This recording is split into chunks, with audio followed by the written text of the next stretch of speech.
Okay, this is actually insane. There are new allegations involving Elon Musk and claims that a PAC connected to him may have sent out partially filled absentee ballots. If that's true, we're not talking about politics. We're talking about potential election law violations.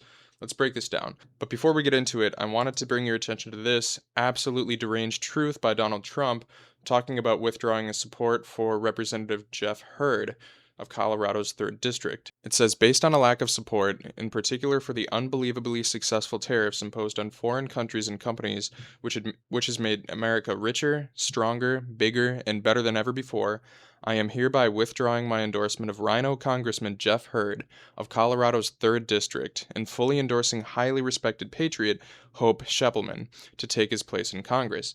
Congressman Hurd is one of the small number of legislators who have let me and our country down.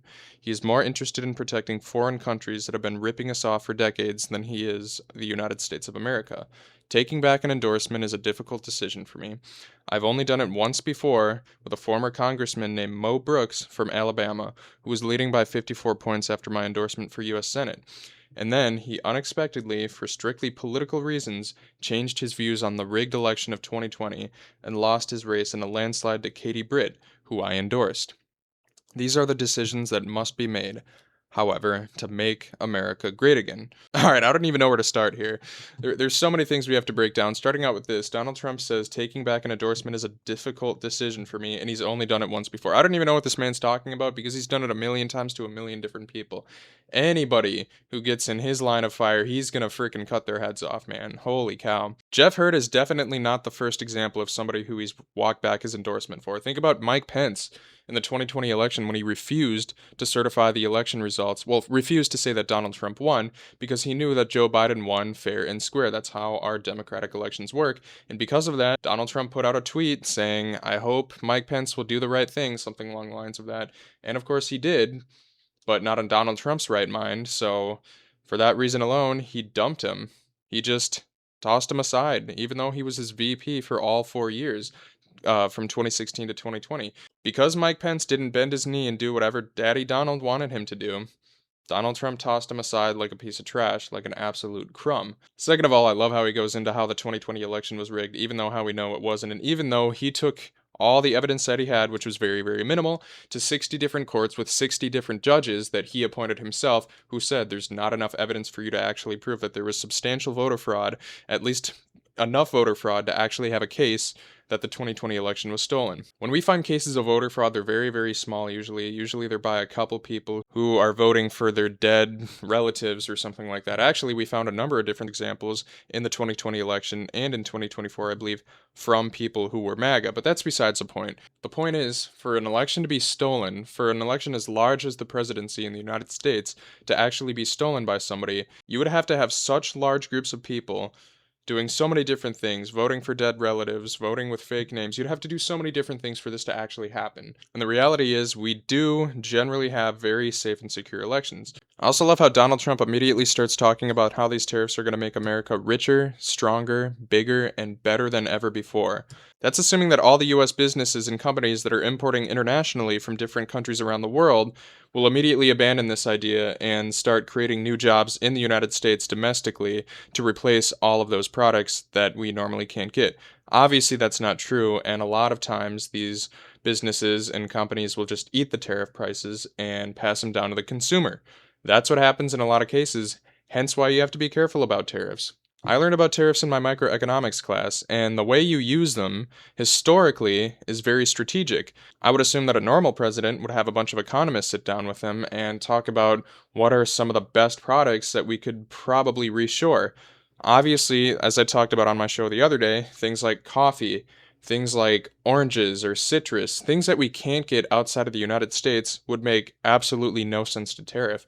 It's just going to disincentivize people buying from us because nobody's going to want to support our country when we're discouraging our people and our companies and our businesses to buy from them. Nobody's going to want to buy from the US, hence why you see boycotts in places like the UK or Australia or Canada, etc., etc. The inevitable reality is a lot of things that we need on a daily basis, well, maybe we don't need, but a lot of people want, are not available in the US, and it would take so long to domestically reshore some of these manufacturing jobs. And I'm not opposed to reshoring some of the jobs. I'm not opposed to maybe encouraging more automobile factories inside of the United States. I think that would be good. It would bring back a lot of jobs. I'm not entirely against that.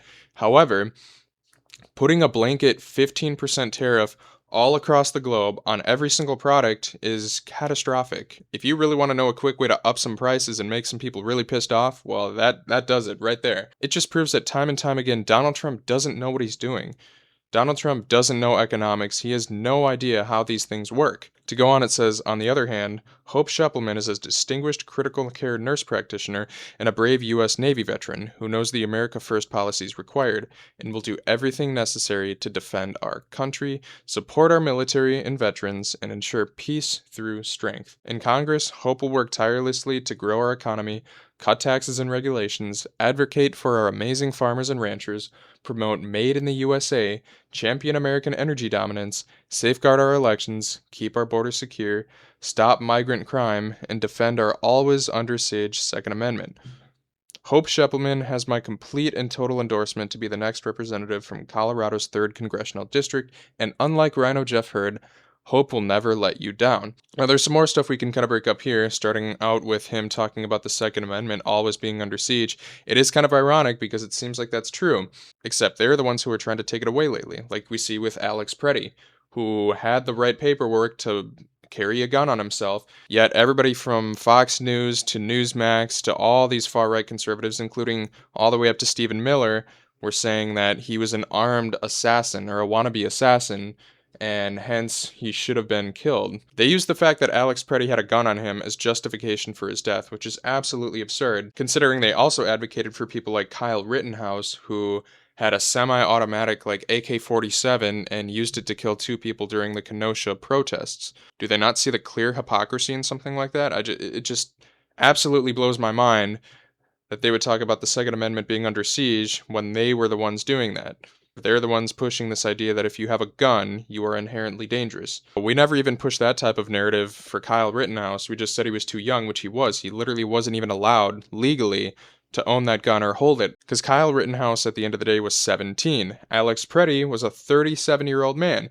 That is more than twice the age of Kyle Rittenhouse. Yet, when it's by a 37-year-old man who never even showed his gun, it was a means to justify his own death, but when Kyle Rittenhouse shoots 2 people at a Kenosha protest, well, that's just his First Amendment right, and it's just self-defense. This article says Trump's tariffs cast cloud of uncertainty over businesses, Port of LA director says.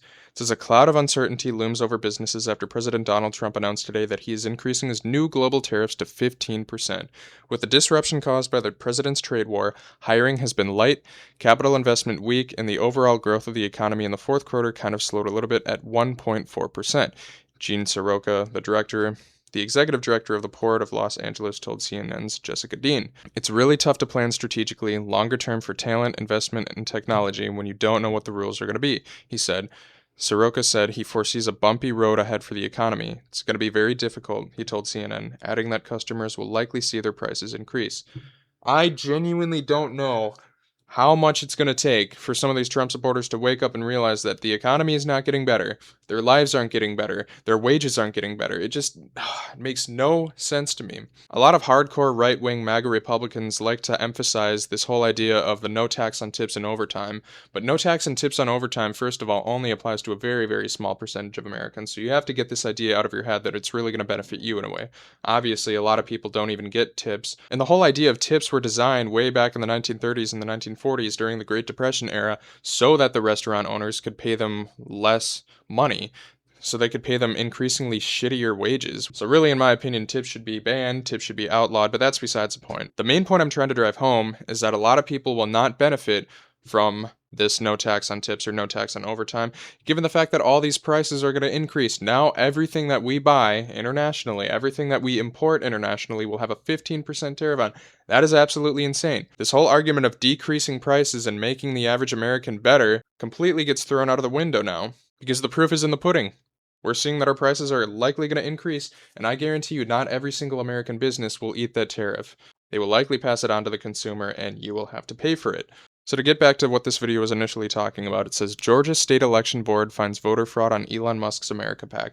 FBI raid underway. State Election Board issues reprimand for improper ballot applications by America PAC. It says Georgia's State Election Board has concluded that voter-related violations occurred involving America PAC, a political action committee linked to billionaire Elon Musk, according to official findings issued following a state investigation into the 2024 election cycle.